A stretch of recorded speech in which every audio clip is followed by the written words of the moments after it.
कश्मीर के विधानसभा ने नहीं लिया। 356 में साफ लिखा हुआ है पार्लियामेंट गॉट फुल पावर। और जब पार्लियामेंट में कश्मीर के लोग बैठे हुए हैं, पूरी चर्चा हो रही है, तो इसका कोई आधार नहीं है।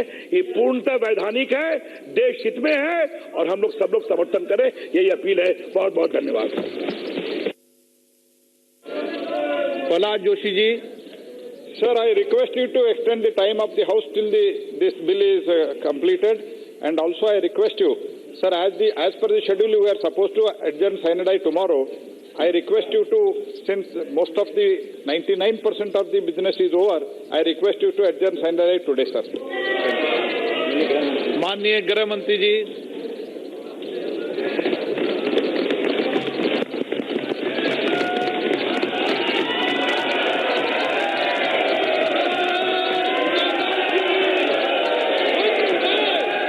सभापति महोदय,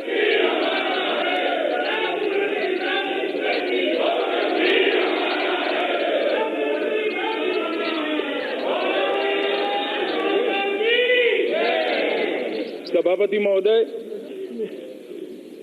मैं सदन के सभी सदस्यों का मन का भाव समझ रहा हूं। कुछ औचित्य भंग भी होता होगा कि आनंद की अभिव्यक्ति से, मगर 70 साल से जो टीस दिल के अंदर सब लोग संजो कर बैठे हैं, दबा कर बैठे हैं, और वो टीस जब समाप्त होने का समय आता है तो आनंद की अभिव्यक्ति को औचित्य भंग के साथ जोड़ना नहीं चाहिए। ये देश का बच्चा बच्चा ये बोलता है, कहीं पर भी जाए, बंगाल में जाए, तमिलनाडु में जाए, गुजरात में जाए, महाराष्ट्र में जाए, उत्तर प्रदेश में जाए, कि कश्मीर भारत का अभिन्न अंग है। मैं इतना पूछना चाहता हूं, कभी हम क्यों नहीं बोलते हैं कि उत्तर प्रदेश भारत का अभिन्न अंग है? कभी हम क्यों नहीं बोलते हैं कि पंजाब भारत का अभिन्न अंग है? कभी क्यों नहीं बोलते तमिलनाडु भारत का अभिन्न अंग है? वो इसलिए बोलना पड़ता है सभापति महोदय कि 370 ने इस देश और दुनिया के मन में एक शंका आरोपित की थी कि कश्मीर भारत का अंग है या नहीं है। संविधान के अंदर इसकी बड़ी क्लैरिटी है, मगर जनमानस के अंदर, दुनिया के अंदर एक संशय था। और मैं आज बधाई देना चाहता हूं प्रधानमंत्री जी को कि उनके साहस के कारण आज ये कलंक हम पे जा रहा है। धारा 370 सभापति महोदय भाषण हुए। धारा 370 भारत को कश्मीर से जोड़ती है। धारा 370 भारत को कश्मीर से नहीं जोड़ती है। धारा 370 भारत और कश्मीर को जोड़ने से रोकती है। और आज वो रुकावट, ये सदन का अगर आदेश प्राप्त होता है तो आज ये रुकावट हमेशा के लिए दूर हो जाएगी। सभापति महोदय, मैंने बहुत सारे लोगों को सुना, ओवैसी साहब और एक दो लोगों के अलावे किसी ने विरोध धारा 370 हटाने का नहीं किया है। स्पष्टता से धारा 370 वो भी चाहते हैं न हटे, मगर साहस नहीं है कहने का, साहस नहीं है। और वो भी चाहते हैं धारा 370 हटे, मगर वोट बैंक बीच में आती है कि हमारी वोट बैंक क्या सोचेगी। मैं बताना चाहता हूं सभापति महोदय कि धारा 370 आज इस सदन के आशीर्वाद से समाप्त हो जाएगी और ये क्षण देश के इतिहास में सुवर्ण अक्षर से लिखा जाएगा। और मैं आज फिर से एक बार मेरे नेता और देश के प्रधानमंत्री की दृढ़ राजनीतिक इच्छा शक्ति को सत नमन करना चाहता हूं। जिस दृढ़ राजनीतिक इच्छा शक्ति के साथ उन्होंने साहस का परिचय दिया और धारा 370 को हमेशा के लिए खत्म कर दिया। सभापति महोदय, मेरी बात धारा 370 की बाद में करूंगा। पहले काफी सारे सदस्यों ने हिस्सा लेते हुए कुछ चीजों के बारे में जानना चाहा है, कुछ मुद्दे भी उपस्थित किए, इसका मैं सबसे पहले जवाब दूंगा। काफी सारे विपक्ष के सभ्यों ने कहा है, सम्मानीय सदस्यों ने कहा है कि ये यूटी हमेशा के लिए है या क्या? यूटी क्यों बनाई, यूटी कब तक रहेगी। मनीष तिवारी जी ने कहा, बहन सुप्रिया सुले ने कहा, अधीर रंजन जी ने भी कहा। मैं मगर स्पष्ट करना चाहता हूं इस सदस्य के माध्यम से पूरे देश के सामने और विशेषकर घाटी के लोगों के सामने, जम्मू के लोगों के सामने, कि जहां तक यूटी का सवाल है, परिस्थिति सामान्य होते ही उचित समय पर पूर्ण राज्य का दर्जा देने में इस सरकार को कोई आपत्ति नहीं। और मैं आगे भी कहना चाहता हूं, मान्यवर, एक मुद्दा किया उठाया गया कि पाक ऑक्यूपाई कश्मीर दे दिया। पाक ऑक्यूपाई कश्मीर भारतीय जनता पार्टी की सरकार और देश के प्रधानमंत्री नरेंद्र मोदी कभी दे ही नहीं सकते। आज भी पाक ऑक्यूपाई कश्मीर की 24 सीटें हमारा हिस्सा रहने वाली है और पाक ऑक्यूपाई कश्मीर पर हमारा दावा इतना ही मजबूत है जितना पहले था। माननीय अध्यक्ष जी, आपके माध्यम से मैं, अधीर रंजन चौधरी जी ने एक और सवाल उठाया कि 370 गई तो अब क्या 300 नहीं। अधीर रंजन चौधरी जी ने एक और सवाल उठाया कि यूएन में है, आप कैसे कर सकते हो। मैंने उनसे स्पष्टता मांगी। देखिए, मैंने ये कहा कि जम्मू कश्मीर 1948 से वहां यूनाइटेड नेशंस की मॉनिटरिंग है या नहीं। एक रुकिए एक मिनट कैसे ला सकते बोलने दीजिए प्लीज। आप तो गृह मंत्री, आपको सारे जानकारी है। मैंने ये कहा कि जम्मू कश्मीर को अभी तो बाइफर्केट कर दिया गया, यूनियन टेरिटरी बना दिया गया, तो ये स्थिति क्या होगा, इसके ऊपर आपका क्या विचार होगा। और ये भी मैंने कहा, I want to be enlightened by you.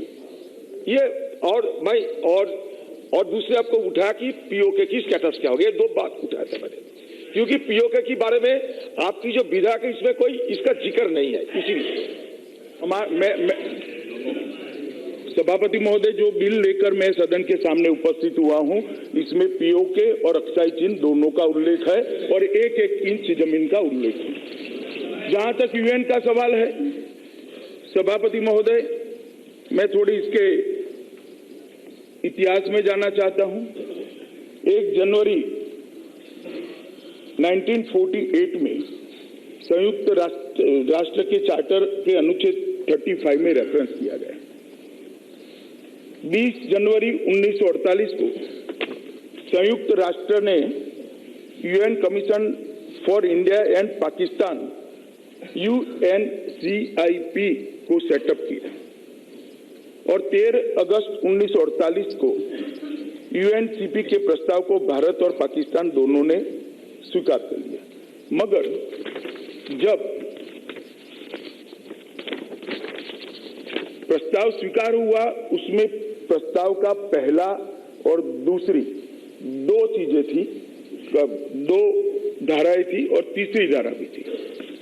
दूसरी धारा, पहली धारा में क्या था कि कभी भी किसी भी देश की सेना किसी भी देश की सीमाओं का उल्लंघन नहीं करेगी।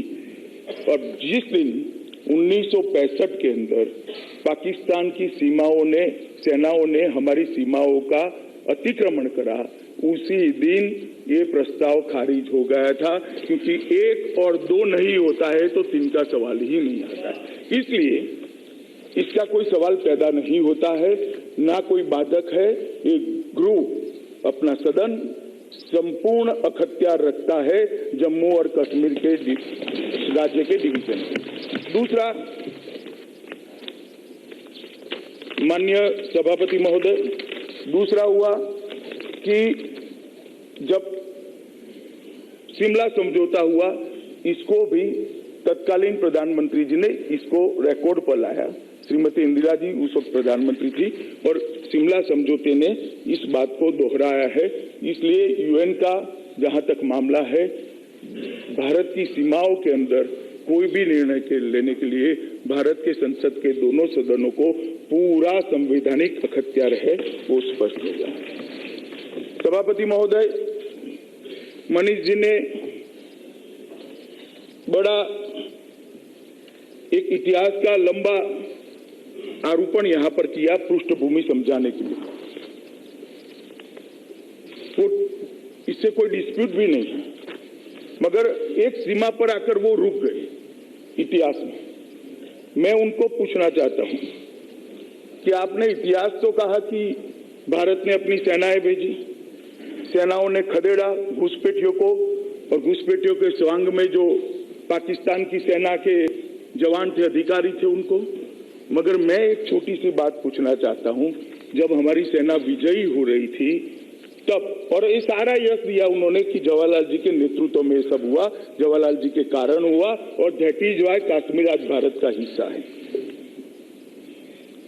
मगर सभापति महोदय, मैं उनको आपके माध्यम से कहना चाहता हूं कि सेना विजयी हो रही थी, सेना काफी पाकिस्तानी कबलाइयों के क्षेत्र में अधिकार में आए हुए हमारा हिस्सा जीत कर आई थी, तो अचानक एक तरफा शस्त्र विराम किसने कर दिया?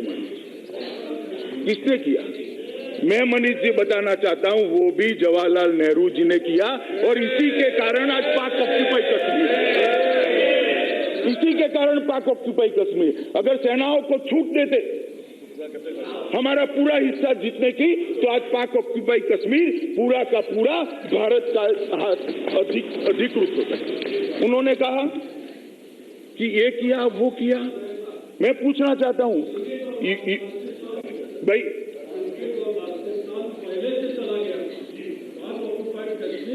बाद में नहीं ठीक है, 47 में गिलगिट और बाल्टिस्तान मेजर ब्राउन उसको दे दिए। मैं पाक ऑक्यूपाई कश्मीर की ही बात कर रहा हूं अभी, क्योंकि इन्होंने पाक ऑक्यूपाई कश्मीर का रेफरेंस दिया।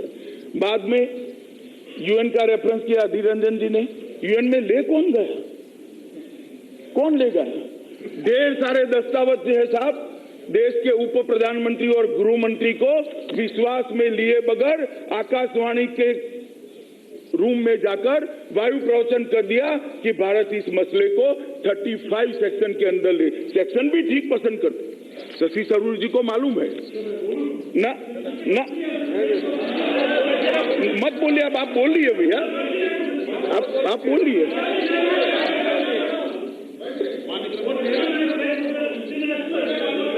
आप बैठिए ना भाई, आप बैठिए, मैं जवाब देता हूं। भाई आप बैठिए, दो बैठिए ना, अब मैं बताता हूं। इंटरनेशनल सिचुएशन की तो आज दुहाई आपने भी दिए, मत करिए इंटरनेशनल सिचुएशन क्या होगी, मगर देश हित का जब मामला होता है, हमने निर्णय हमारे देश की स्थिति समझने के लिए किया। माननीय अध्यक्ष जी, यूएन में कौन ले गया? यूएन के अंदर कश्मीर राज्य के संबंध में अस्थायी उपबंध, अस्थायी शब्द बड़ा महत्वपूर्ण है मान्यवर। ये पहले से कहा गया है कि अस्थायी उपबंध है, और 370 हटाने की जरूरत इसलिए है कि वो देश की संसद का अख्तियार वहां पर कम करता है। देश, मैं आगे बताऊंगा, ढेर सारे कानून जो जनता के बारे में अच्छाई के लिए हम बनाते हैं, वो जम्मू कश्मीर की जनता तक पहुंचते नहीं है। जम्मू कश्मीर के लोगों के मन में अलगाववाद की भावना को पाकिस्तान पेट्रोल डालकर भड़का रहा है, ये 370 के कारण। मैं आगे आऊंगा इस विषय पर।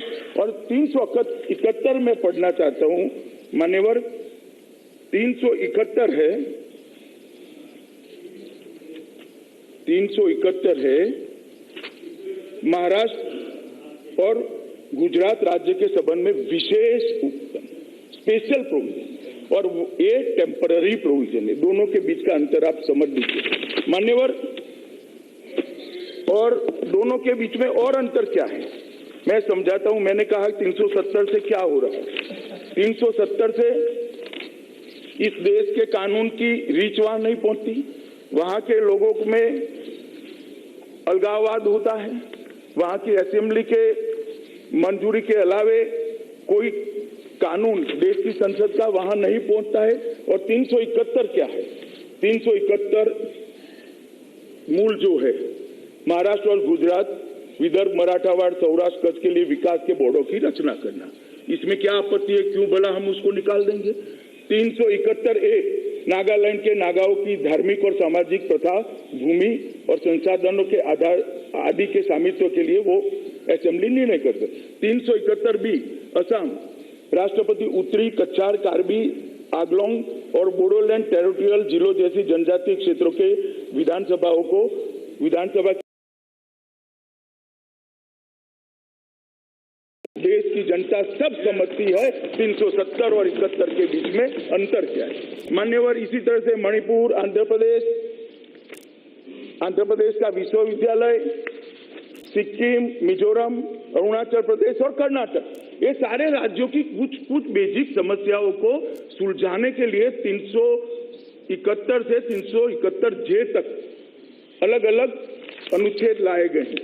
मैं इतना ही कहना चाहता हूं मान्यवर कि 370 और 371 का कंपैरिजन हो नहीं सकता, और मैं स्पष्टता करना चाहता हूं क्योंकि रिकॉर्ड पर कहा गया है कि 371 भी ये सरकार हटा लेगी तो नॉर्थ ईस्ट के राज्यों का क्या होगा। सिर्फ नॉर्थ ईस्ट नहीं, महाराष्ट्र, कर्नाटक, आंध्र और नॉर्थ ईस्ट के सारे राज्यों को मैं आश्वस्त करना चाहता हूं कि नरेंद्र मोदी सरकार की कोई मंशा 371 को हटाने की नहीं है। वो आश्वस्त रहे, किसी से गुमराह होने की जरूरत नहीं।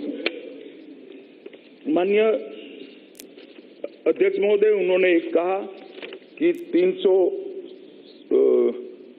जो रास्ता हमने लिया है वो ठीक नहीं है। माननीय अध्यक्ष जी, मैं इतना ही कहना चाहता हूं कि इसी रास्ते पर आपने 2 बार 370 के अंदर संशोधन जवाहरलाल जी के समय में और बाद में इंदिरा जी के समय में किया। उस वक्त वो रास्ता ठीक था, और हम जब समस्या को निर्मूल करने के लिए जा रहे हैं तब रास्ता ठीक नहीं लगता है। रास्ता तो ठीक है, रास्ता आपकी वोट बैंक के आड़े आता है, इसलिए आपको ठीक नहीं लगता है। माननीय अध्यक्ष महोदय, एक बहन सुप्रिया सुले ने काफी सारे सवाल उठाए कि अभी फोन नहीं लग रहे हैं, इतनी सारे सुरक्षा बलों को वहां भेज दिया गया है, इंटरनेट नहीं चल रहा है। मैं उनको याद कराना चाहता हूं 89 से 95 तक ऐसा ये तो कुछ नहीं है।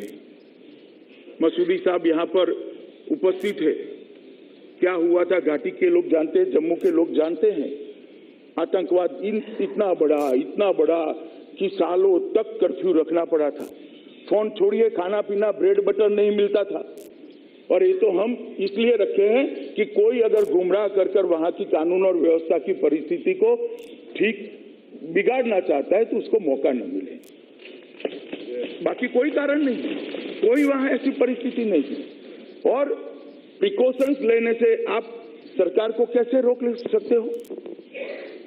भाषण के टोन तो ऐसे थे कि आपके दबाव में आपका आकर हम सुरक्षा बलों को हटा ले और वहां पर कुछ घटनाएं हो।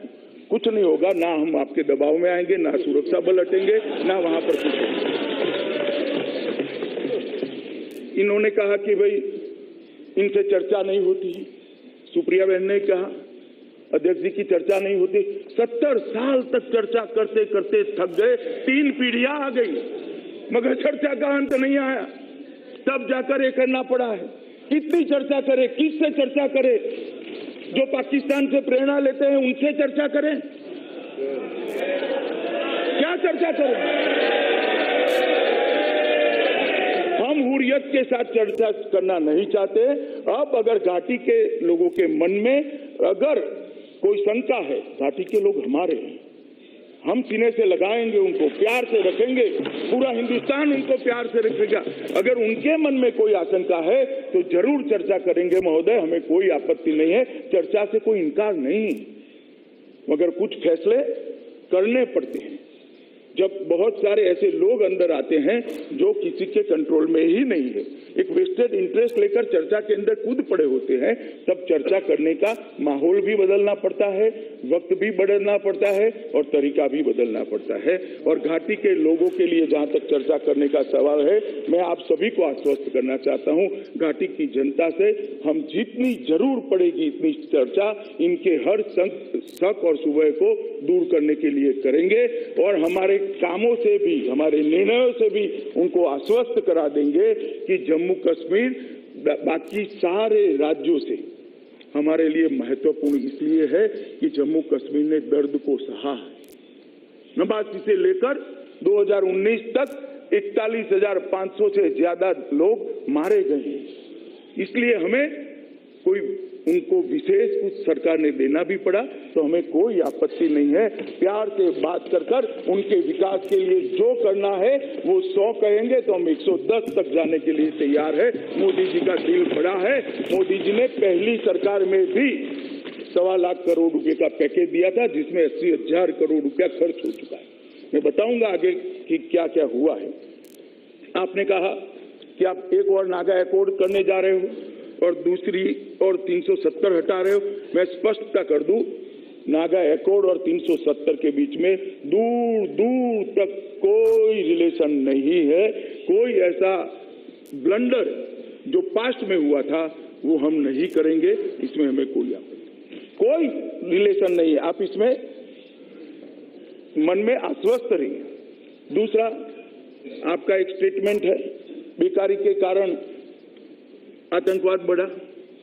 मैं इससे सहमत नहीं हूं। बेकारी, इकोनॉमी, ये हर राज्य की समस्या है। वहां आतंकवाद क्यों नहीं बढ़ा? सिर्फ जम्मू और कश्मीर में क्यों हुआ? क्योंकि वहां 370 का उपयोग कर पाकिस्तान ने एक अलगाववाद की भावना को खड़ा किया।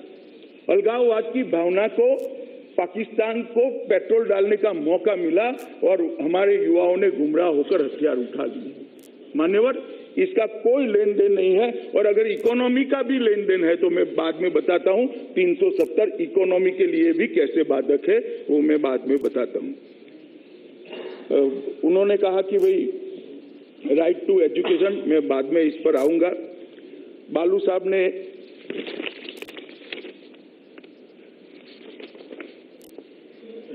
एक आंध्र असेंबली का कि हमने इनसे चर्चा करी थी, हमने इनसे चर्चा करी थी, हमने इनसे चर्चा करी थी। मनीष तिवारी जी बार बार बोले। अध्यक्ष जी, मैं कहना चाहता हूं इस सदन के माध्यम से आंध्र और तेलंगाना दोनों राज्यों की जनता को और देश को चर्चा क्या करी। एक प्रस्ताव भेजा जो 2/3 बहुमत से आंध्र की सरकार ने रिजेक्ट कर दिया।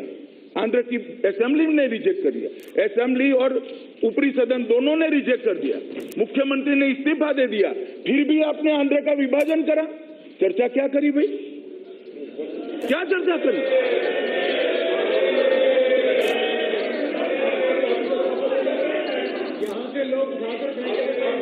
नहीं, आप बैठे ना, मैं बताता हूं।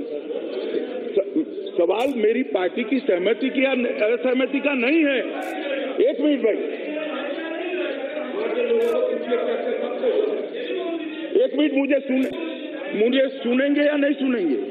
आप मुझे सुनेंगे या नहीं सुनेंगे? मैं वो विभाजन पर जाता ही नहीं, उचित था या नहीं था। मनीष जी ने प्रक्रिया का सवाल उठाया। आप पहले तत्व को पकड़िए। उन्होंने प्रक्रिया का सवाल उठाया कि स्थानीय लोगों से चर्चा की। अब स्थानीय असेंबली और स्थानीय अपर हाउस की तो मंशा थी कि डिवीजन न हो, फिर आपने क्यों करा? और आपने करा तो हमें क्यों टोक रहे हो भैया? आप बताओ जरा। और कैसे करा था? हम तो बैठकर आमने सामने ठंडे दिमाग से आपसे चर्चा कर रहे थे। सदन के दरवाजे बंद कर दिए गए। टिंगा टोली कर उठाकर मार्शलों ने सांसदों को बाहर फेंक दिया। काला दिन आज नहीं है, काला दिन वो था जिस दिन संसद की प्रणयता आपने बंद। मैं अभी भी कहता हूं, मैं आंध्र के डिवीजन या करना चाहिए या नहीं करना चाहिए उसके पक्ष में नहीं हूं। मैं इस मुद्दे पर नहीं हूं, मैं प्रक्रिया के मुद्दे पर हूं। मैं प्रक्रिया का वर्णन कर रहा हूं। मनीष जी ने सवाल उठाया था, इसलिए मैं इसको कहता हूं। उन्होंने कहा रातों रात आपने एक राज्य को 2 यूटी में बांट दिया। आज से अभी 2 यूटी है। 1975 में पूरे देश को इमरजेंसी डालकर आपने यूटी बना दिया था। हमें मत समझाइए। 1975 में पूरे देश को यूटी बना दिया था। और मान्यवर, मैं इतना ही कहना चाहता हूं। मैं फिर से एक कहना चाहता हूं कि यूटी का जवाब, जहां तक सवाल है, लद्दाख यूटी, वो तो लद्दाख वालों की डिमांड थी जो आपने आज तक पूरी नहीं की थी। जहां तक जम्मू एंड कश्मीर का सवाल है, परिस्थिति वहां नॉर्मल होते ही उचित समय पर हम तुरंत उस पर पुनर्विचार करेंगे और निर्णय लेंगे। एक मिनट मैं बताता हूँ। नेहरू जी ने कहा था कि ये टेम्पररी है और उचित समय आएगा तब हटाएंगे। 70 साल लगे, हमें 70 साल नहीं लगेंगे, इतना मैं जरूर कहना।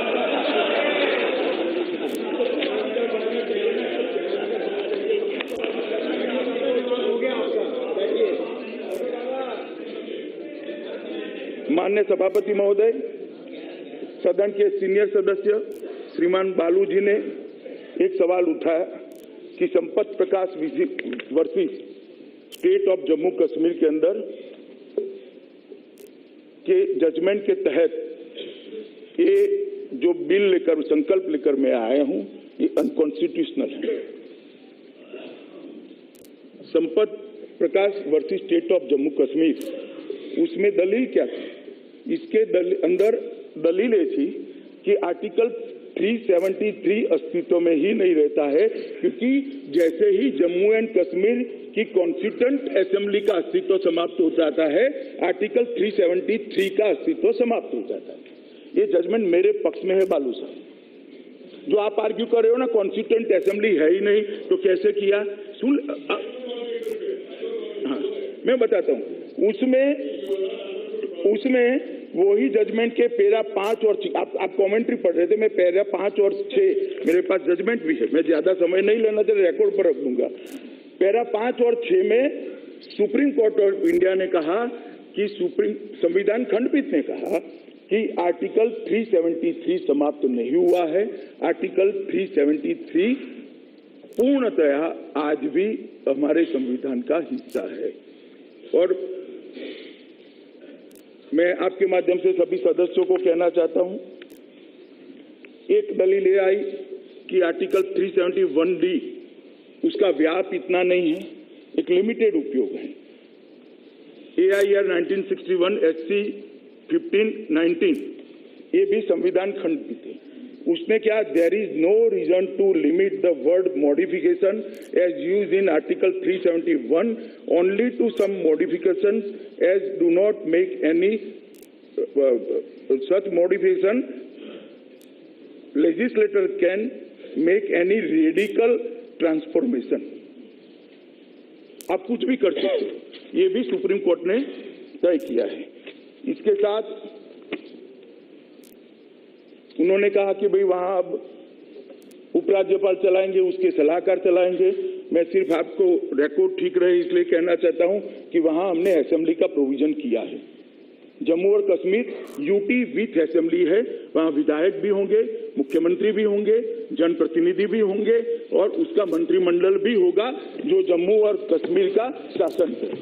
इसलिए कोई एडवाइजर के आधार पर इतना बड़ा राज्य चलेगा, ये आपकी दलील के साथ मैं सहमत नहीं हूं।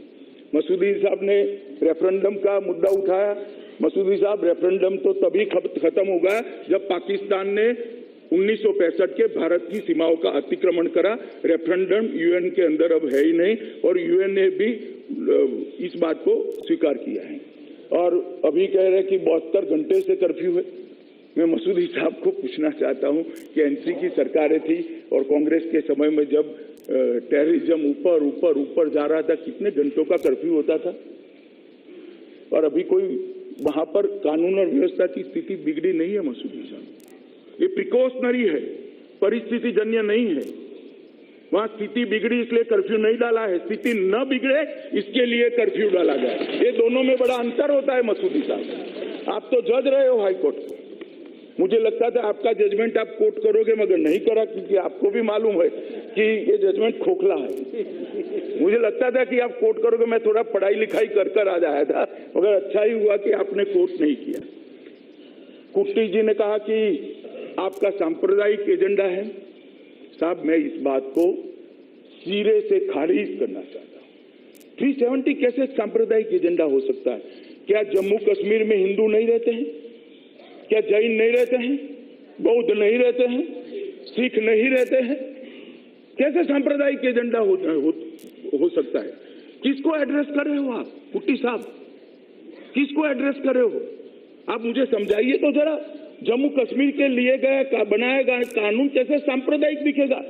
क्या वहां पर सिर्फ मुसलमान रहते हैं? माइनॉरिटी को दबा रहे हो, माइनॉरिटी वहां जैन भी है, सिख भी है, और माइनॉरिटी कमीशन वहां स्वीकार न कर 370 ने माइनॉरिटी के साथ अन्याय किया है। आज वहां माइनॉरिटी कमीशन नहीं है और 370 के कारण नहीं है। कुट्टी साहब, आप भाषण यहां दे रहे थे, भाषण जम्मू कश्मीर के लिए दे रहे थे और एड्रेस कहीं और कर रहे थे। उन्होंने कहा कि जम्मू को बांटना कंसेंट के अलावे ठीक नहीं। मैंने सुबह ही बहुत विस्तार से किस संविधान की किस धाराओं के तहत हमने किया है और ये अधिकार कहां से प्राप्त होता है सदन के सामने रखा है, इसलिए मैं उसको रिपीट करना नहीं चाहता। शशि थरूर जी ने कहा कि सिक्योरिटी का चिंता हो रहा है। थरूर साहब, 1989 से लेकर आज तक 41,500 लोग मारे गए हैं, यही रास्ते पर मारे गए हैं। मैं आप सबको हृदय से पूछना चाहता हूं, अभी भी वही रास्ते पर चलना है? 41,900 लोग मारे गए, हम दूसरा रास्ता भी नहीं सोचेंगे, दूसरे रास्ते के शांति आए इसका प्रयास भी नहीं करेंगे, घाटी को लोगों की खुशहाली के लिए काम नहीं करेंगे। 70 साल इसी रास्ते पर चले जिसका आप आग्रह कर रहे हो। क्या परिणाम आया? मैं पूछना चाहता हूं, क्या परिणाम आया? 41,500 लोग, 500 से ज्यादा लोग मारे गए। कौन जिम्मेदार है? ये रास्ता नहीं है। मैं व्यक्ति का नाम नहीं देता, ये रास्ता जिम्मेदार नहीं है। कभी तो अलग हट के सोचना पड़ेगा। कब तक हम वोट बैंक की राजनीति करते रहेंगे?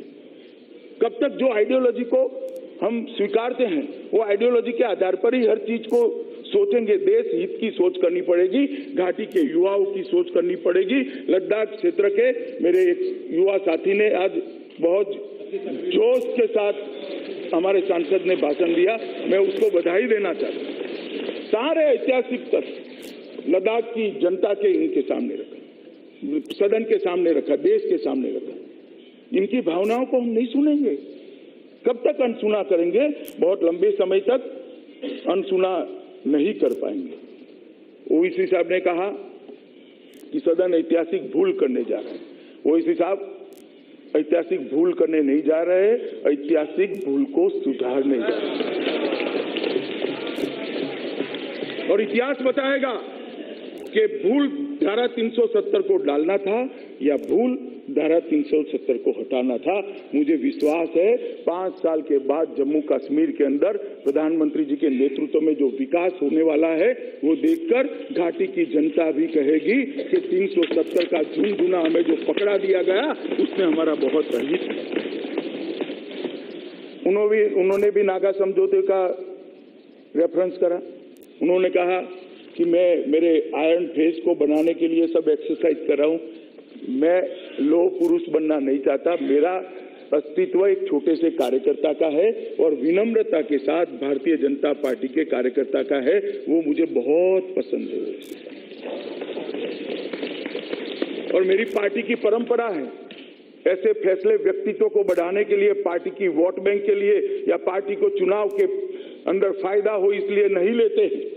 ऐसे फैसले देश का भला किसमें है वो देखकर, ऐसे फैसले देश की सुरक्षा किसमें है वो देख कर लिया जाता है।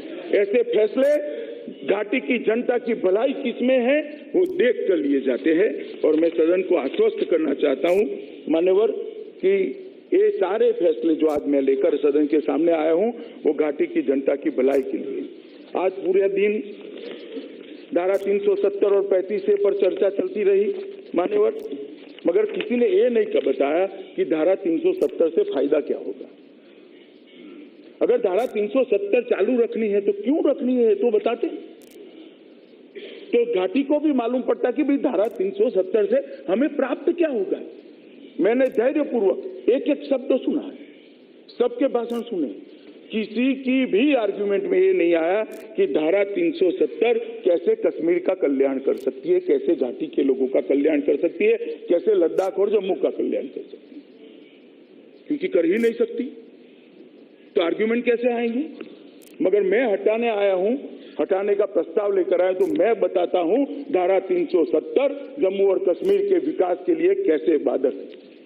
मान्यवर, धारा 370 जम्मू के लोकतंत्र के लिए बाधक है, जम्मू की गरीबी को बढ़ाने वाली, जम्मू और कश्मीर के पर्यटन को रोकने वाली, जम्मू और कश्मीर और लद्दाख के विकास को रोकने वाली, जम्मू कश्मीर और लद्दाख के लोगों को आरोग्य की सुविधाओं से दूर रखने वाली, जम्मू कश्मीर और लद्दाख के लोगों को शिक्षा से दूर रखने वाली। ये धारा 370 महिला विरोधी है, ये धारा 370 दलित विरोधी है, ये धारा 370 आदिवासी विरोधी है, और ये धारा 370 आतंकवाद का खाद और पानी दोनों है, जिससे कश्मीर की भूमि पर आतंकवाद का वृक्ष फैला। मान्यवर, धारा 370 से क्या होता है? इस देश के कानून जम्मू कश्मीर में जाते हुए धारा 370 रोकती है। अगर सब कानून जो देश की जनता ने पारित किए हैं वो देश की भलाई के लिए किए, चाहे वो कांग्रेस की सरकार ने करे हो, बीजेपी की सरकार ने करे हो, या कोई अन्य सरकार ने करे हो, ये संसद जो कानून प्रसार करता है वो तो देश की रिक्वायरमेंट को समझकर, देश की जनता की भलाई को समझकर करता है। क्यों धारा 370 का उपयोग कर जम्मू कश्मीर के सियासतदानों ने, ये 3 परिवारों के लोगों ने साहब इतने सारे कानून स्वीकार नहीं किए? और कोई छोटी सूची नहीं है, 9 संविधान सुधार के साथ 106 कानूनों को जम्मू कश्मीर के अंदर आज हम लागू नहीं कर पाए हैं, वहां उसका अख्तियार नहीं है कानूनों का मान्यता। और कानून कैसे हैं? बाल विवाह का कानून, भला छोटी बच्ची के साथ कोई शादी नहीं कर सकता, ये कैसे जम्मू कश्मीर के विरोधी कानून है? मान्यवर, देश भर के अंदर शादी की उम्र तय हो गई, जम्मू कश्मीर के अंदर नहीं है। कितनी भी छोटी बच्ची हो, इससे आप शादी कर सकते हो। ये किस जमाने के में जम्मू कश्मीर को हम डाल रहे हैं? जो धारा 370 को जो रखना चाहते हैं, वो जवाब देना पड़ेगा देश की जनता को कि बाल विवाह का आप समर्थन करें, बाल विवाह का समर्थन। मान्यवर,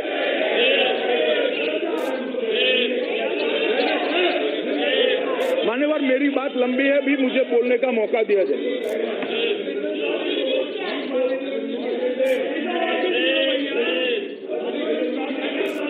मान्यवर,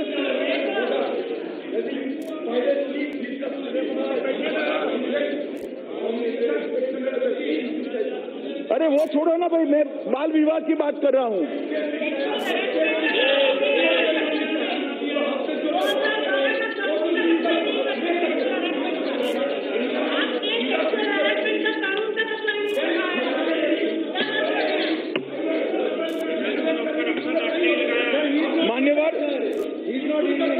मान्यवर, मुझे बोलने देना चाहिए, मैंने सबको धैर्य से सुना है।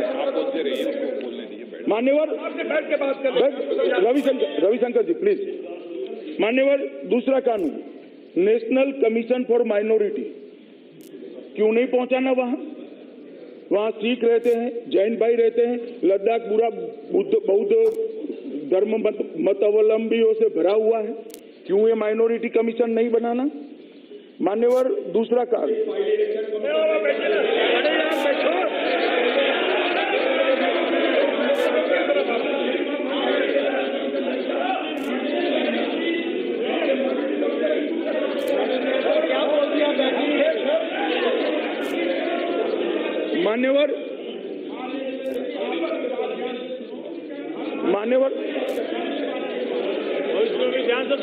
मान्यवर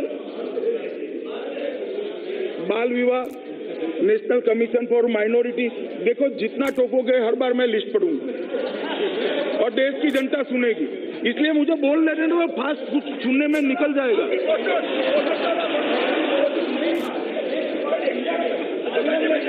मगर हम सब ले रहे हैं अब हम सब ले रहे हैं।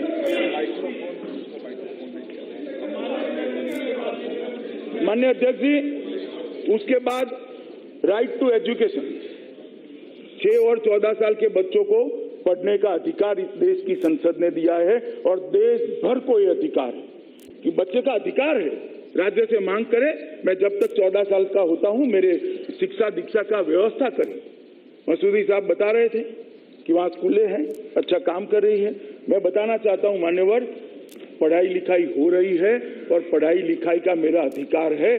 दो चीजों में मूलभूत अंतर है। देश के सभी बच्चों को, 6 से 14 साल के बच्चों को अधिकार है, जम्मू कश्मीर के बच्चों को नहीं। ये 370 मान्यवर, नेशनल काउंसिल फॉर, अब बैठ रही मसूरी साहब नहीं बचाव कर पाओगे, कुछ नहीं है, खोखला है सब।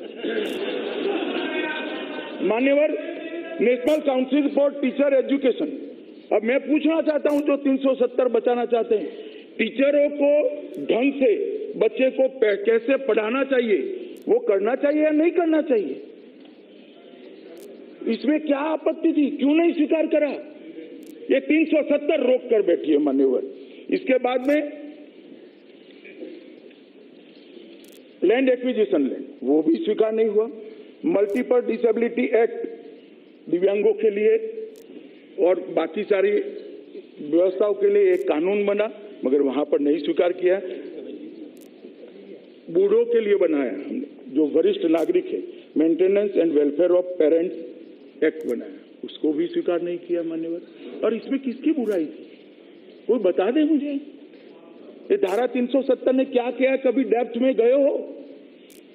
डेप्थ में गए हो मान्यवर? में जो कटार लिखते हैं उनको भी सदन के माध्यम से कहना चाहता हूं, कभी इसके परिणामों के बारे में विचार किया है कि हमने क्या घट कर दी है घाटी की, जम्मू कश्मीर के नागरिकों की?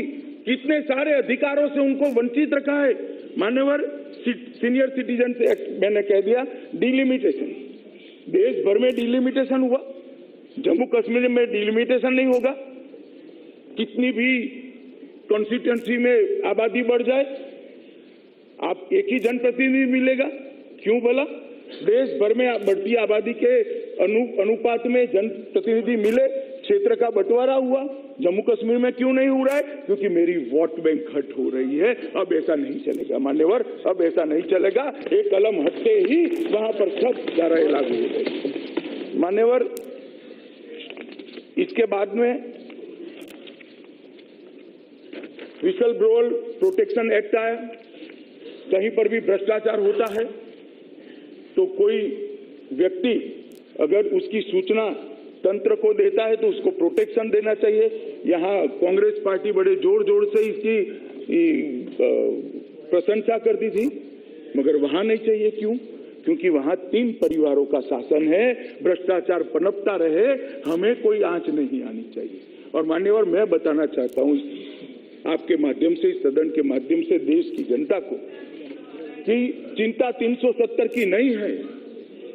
वहां पर anti corruption bureau Modi ji के शासन के अंदर, राष्ट्रपति शासन के अंदर शुरू हुआ और कुछ फाइलें खुली हैं, इसकी चिंता है। इसके कारण 370 के लिए हो हल्ला हो रहा है। जम्मू कश्मीर बैंक में जैसे ही एडमिनिस्ट्रेटर आया, चेहरे पर पसीने आने लगे, ठंड में पसीने आने लगे। क्यों बोला? हमें कोई चिंता नहीं है, हम पक्ष में रहते हैं, विपक्ष में रहते हैं, एसीबी देश में हर जगह पे है। मान्यवर, नेशनल कमीशन फॉर सफाई कर्मचारी देश में सब जगह है।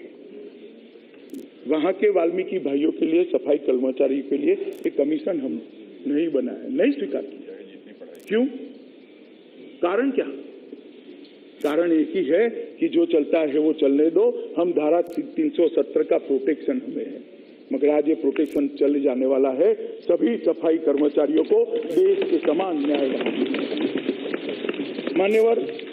ट्राइबल्स के लिए रिजर्वेशन, दलितों के लिए रिजर्वेशन, मैं पॉलिटिकल रिजर्वेशन की बात कर रहा हूं, वहां नहीं मिलता। मैं पूछना चाहता हूं, कांग्रेस पार्टी जो 370 को बचाना चाहती है, दलित और ट्राइबल रिजर्वेशन का आप विरोध कर रहे हो क्या? देश भर के अंदर दलित और ट्राइबल भाइयों को रिजर्वेशन मिल रहा है, क्यों नहीं मिल रहा है जम्मू कश्मीर के अंदर? मिलना चाहिए, नहीं मिलना चाहिए? जो 370 की एडवोकेसी करते हैं उनको मैं कहना चाहता हूं कि आप किसके पक्ष में खड़े हो? मान्यवर, इसी प्रकार अनुसूचित जाति जनजाति प्रिवेंशन एक्ट की तरह ही the scheduled tribe and other traditional foresters act जो बना है, जो वन के अंदर काम करते हैं, इनके प्रोटेक्शन के लिए भारत सरकार ने एक्ट बनाया है सर। उनके आरोग्य के लिए, उनको उचित उनके श्रम का पारितोषिक मिले, इसके लिए, मगर वो एक्ट भी वहां नहीं। मेरे गुर्जर भाई पहाड़ियों पर घूमते रहते हैं, उनको कोई फायदा नहीं मिलता है। धारा 370 बचाने वाले वो भी कर रहे हैं, वो जरा याद रखिए, जनता को हिसाब देना पड़ेगा, हिसाब देना पड़ेगा। यहाँ तो मैंडेट के आधार पर बोलते हो, जब जनता में जाओगे तब ये जनता सब हिसाब मांगने वाली है मान्यवर। और बहुत सारे सेंट्रल एक्ट से मान्यवर, जिसके माध्यम से जम्मू कश्मीर के विकास को रोका गया है, जम्मू कश्मीर के लोगों की भलाई को रोका है। और सबसे बड़ी बात, 370 का उपयोग कर कर जम्मू कश्मीर के लोकतंत्र का गला घोटा गया है। 70 साल तक ये 3 परिवारों ने अपनी पकड़ बनाई जम्मू कश्मीर पर। 73 और 74वां संशोधन जम्मू कश्मीर में क्यों नहीं आए? कौन लेकर आया था? स्वर्गीय राजीव गांधी लेकर आए थे।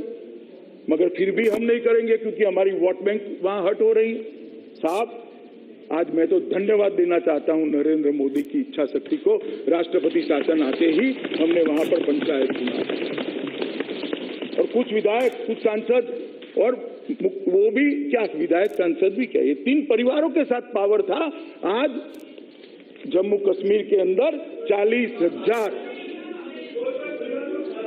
40,000 पंच सरपंच अपने गांव का विकास का खाका खुद खींच रहे हैं, उनके पास अधिकार है। और 3500 करोड़ रुपया पंच सरपंचों को डायरेक्ट भेजने का काम, आरटीजीएस से भेजने का काम नरेंद्र मोदी सरकार ने किया। मान्यवर, ढेर सारी चीजें मैं बताता हूं लोकतंत्र के अंदर किस प्रकार से इनको रोका है। मान्यवर, गरीबी की बात करते हैं। मान्यवर, ये जो अपने आप को 370 से प्रोटेक्ट कर दिया, जनता को 370 से गुमराह करते रहे, 3 परिवार ही चुनकर आते रहे। तब सुनना है तो मैं बता देता हूं, बाद में आप मुझे रोकना बस। छोड़िए, मैं औचित्य भंग करना नहीं चाहता, और वो बताऊंगा तो आपको तिलमिलाहट हो जाएगी। माननीय अध्यक्ष जी, भाई पूरा देश जानता है कौन 3 परिवार है। आप नहीं जानते हो तो कोई बात नहीं, पूरे देश की भाई सब जानते हैं या नहीं जानते? सब जानते हैं कौन 3 परिवार है। मान्यवर,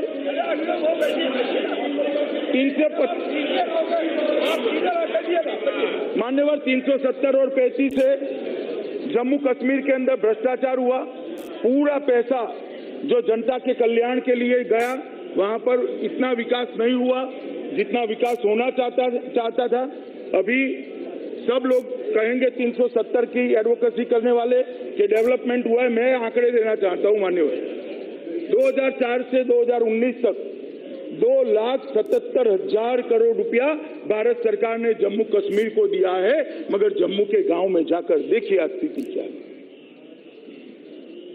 गांव में जाकर देखिए कितनी गुर्बत है, कितनी गरीबी है, कहां गया है पैसा। ये 370 का उपयोग कर एक शेल्टर बनाकर अथाह भ्रष्टाचार करने का काम वहां के सियासतदानों ने किया। मान्यवर, 2011-12 में भारत में प्रति व्यक्ति भारत सरकार ने 3,683 रुपया एवरेज भेजा, जिसमें जम्मू कश्मीर भी आ जाता है, मगर एवरेज निकाले तो 3,683 प्रति व्यक्ति, 3,683 करोड़ नहीं, 3,683।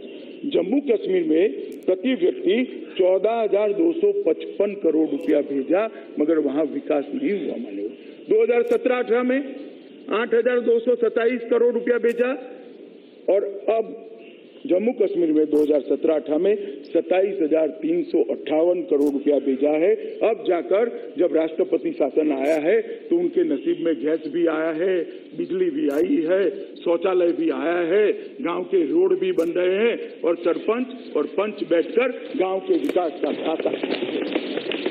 इसके लिए उनको 370 नहीं हटानी है मान्यवर, मगर मैं इसके साथ सहमत नहीं सोचता। बेटियों की बात करते थे, महिलाओं की बात करते थे। जम्मू कश्मीर की बेटी अगर कोई भारतीय से शादी करती है मान्यवर, तो उसके बच्चों को अधिकार नहीं है जम्मू कश्मीर के नागरिक बनने का, वहां संपत्ति लेने का। क्यों? क्या गुनाह है उसका? एक ही देश के अंदर 370 का उपयोग कर कर बेटियों को कहां शादी करनी है इसके लिए बाध्य करोगे? कैसे कर सकते हैं आप? देश आगे बढ़ चुका है, अब ऐसा नहीं चलेगा। जम्मू कश्मीर की बेटी कहीं पर भी शादी करे, उसके बेटे बेटियों को अधिकार नरेंद्र मोदी सरकार से मिल जाएगा। मान्यवर, आतंकवाद को एक अलग फिलसफी से देखने वाले लोगों ने आतंकवाद को बढ़ोतरी करी। बहन सुप्रिया बहन मेरी बात से सहमत नहीं होगी, उन्होंने एक अलग थियरी रजू करी कि आतंकवाद का मूल गरीबी में है।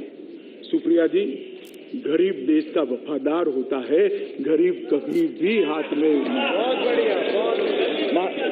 मैं मान्यवर आपके माध्यम से बताना चाहता हूं कि आतंकवाद जम्मू कश्मीर के अंदर क्यों बढ़ा।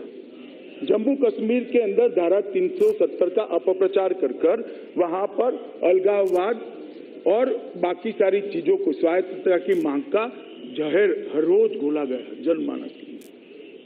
लोगों को ऐसा लगा कि हमें इससे बहुत मिल जाएगा। क्या मिला? कोई हिसाब दे दे जम्मू कश्मीर की जनता को कि क्या मिला आपको? कुछ नहीं मिला गरीबी के अलावे। किसका भला हुआ? ये 3 परिवारों का भला हुआ और किसी का भला नहीं हुआ मान्यवर, ये 3 परिवारों का ही भला हुआ। मान्यवर, क्या मिला जम्मू कश्मीर की जनता को? मगर परिणाम क्या हुआ? 1988 के अंदर जनरल जिया-उल हक ने ऑपरेशन टोपैक की शुरुआत की। जरा सुनिए भाई, जनता को जवाब देने में काम में आएगा। 1988 में जिया-उल हक ने ऑपरेशन टोपैक की शुरुआत की। मान्यवर, 3 युद्ध हारने के बाद पाकिस्तान ने सीधा युद्ध करना बंद कर परोक्ष रूप से युद्ध लड़ने की शुरुआत की। वो दस्तावेज के अंदर धारा 370 और 35 का जिक्र है।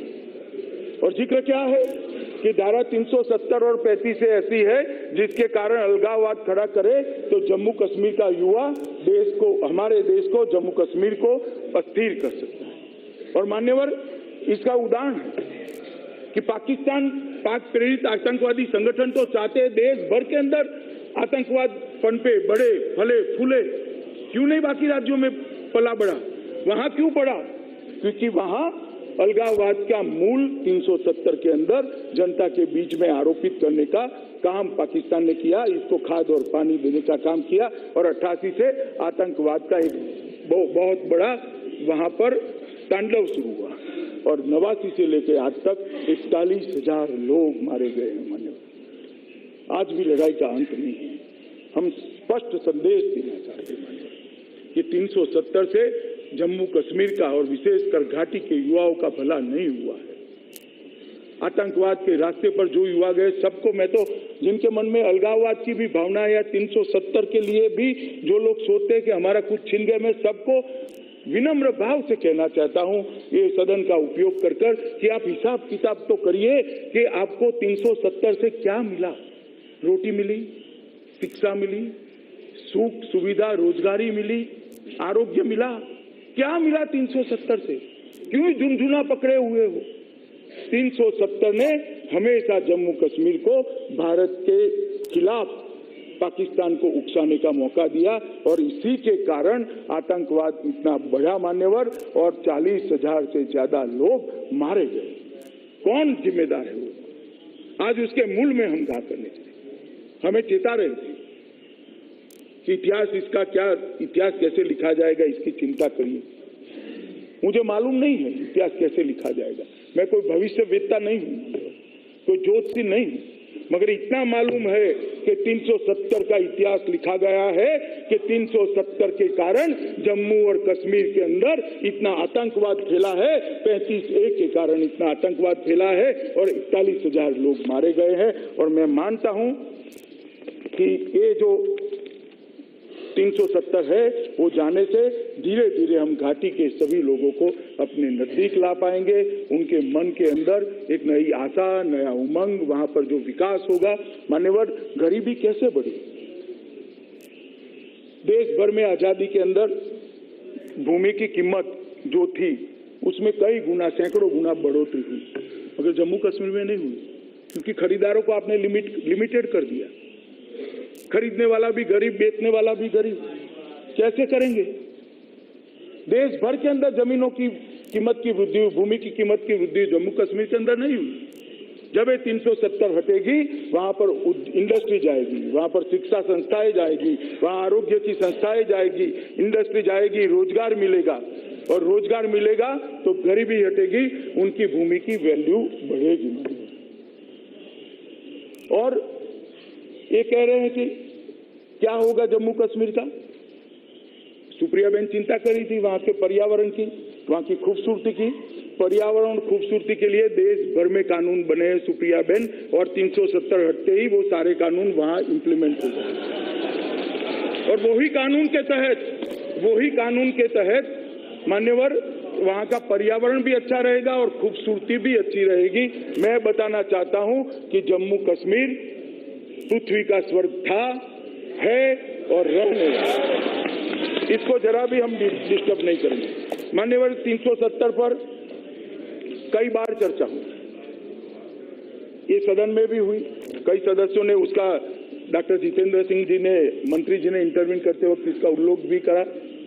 370 पर जब चर्चा हुई तब मधुलिमय, राम मनोहर लोहिया, इंदर मल्होत्रा, श्री समनानी, अब्दुल गनी जो कांग्रेस के संसद सदस्य थे, गोपाल दत्त मेंगी, श्यामलाल सराफ, अटल जी तो थे ही थे। ये अटल जी का दावा दे रहे थे कि भाई अटल जी की कश्मीर पर, अटल जी पूरा जीवन 370 के खिलाफ लड़े हैं और अपने जीवन में 4.5 महीना 370 के खिलाफत करते हुए, सत्याग्रह करते हुए जेल में रहे। वो जेल में रहे। और अटल जी की जब सरकार बनी तब भी कहा था मेरे पास फ्रैक्चर्ड मैंडेट है, मैं धारा 370 को नहीं हटाऊंगा। और देखिए विधाता की विधि का कमाल, देखिए अटल जी की ही पार्टी के नरेंद्र मोदी जी को पूर्ण बहुमत मिला और आज 370। मान्यवर, सेक्युलरिज्म की जो बात करते हैं, मैं उनको पूछना चाहता हूं, क्या मधुलिमय सेक्युलर नहीं थे? मैं अखिलेश जी को पूछना चाहता हूं, क्या लोहिया जी सेक्युलर नहीं थे? क्या कहेंगे आप लोहिया जी के लिए? लोहिया जी ने 2.5 घंटा लंबा भाषण इसी सदन में यहां बैठकर खड़े होकर कहा है कि 370 भारत और कश्मीर को अलग करने वाली अनुच्छेद है, उसको तत्काल निकाल देना चाहिए, क्षण की भी दे देंगे। नेताजी भी बैठे हैं। मान्यवर अब्दुल गनी जी सेक्युलर नहीं थे। इसका धर्मनिरपेक्षता के साथ कोई लेन देन नहीं है। जम्मू कश्मीर और लद्दाख के अंदर सभी धर्मों के बासिंदे बसते हैं और इस सभी को ये लागू पड़ने वाला है, किसी एक धर्म विशेष के लिए नहीं। मैं दूसरा उदाहरण देना चाहता हूं। मान्यवर, पार्टीशन हुआ, पार्टीशन होने के बाद पाकिस्तान से ढेर सारे शरणार्थी यहाँ हैं। कच्छ में भी आए, हमारे यहाँ गुजरात में भी आए, पंजाब में भी आए, दिल्ली में भी ढेर सारे शरणार्थी बसे जो पाकिस्तान से आए। मैं 2 शरणार्थियों का नाम बोलना चाहता हूं, डॉक्टर मनमोहन सिंह और इंदर कुमार गुजराल। 2 जम्मू कश्मीर नहीं गए, पंजाब गए, तो आज वो देश के प्रधानमंत्री बन पाए। जो जम्मू कश्मीर गए हैं उनको वोटिंग राइट भी नहीं है। अडवाणी जी पहले आ गए थे, अडवाणी जी भी पहले आ गए थे, मगर वो भी आए होते और जम्मू कश्मीर न गए होते तो उनको चुनाव लड़ने का अधिकार मिलता ही मिलता। आज ये दो हमारे देश के बड़े नेता, पूर्व प्रधानमंत्री बने क्योंकि वो जम्मू कश्मीर नहीं गए थे। मान्यवर, वो पंजाब गए और जम्मू कश्मीर में जो गए वो काउंसिलर भी नहीं बन पाए क्योंकि उनको वोट का अधिकार नहीं।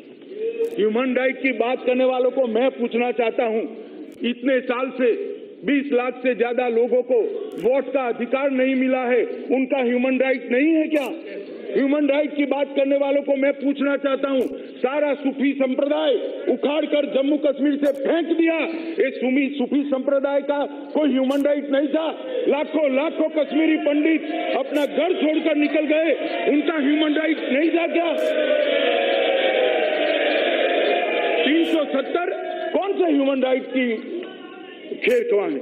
माननीय अध्यक्ष जी, मैं इतना ही कहना चाहता हूं, जो 370 का समर्थन करते हैं वो दलित विरोधी है, ट्राइबल विरोधी है, महिला विरोधी है, विकास विरोधी है, शिक्षा विरोधी है, और जो 370 का समर्थन करते हैं वो आतंकवाद, गरीबी, शोषण और अशिक्षा का समर्थन करते हैं।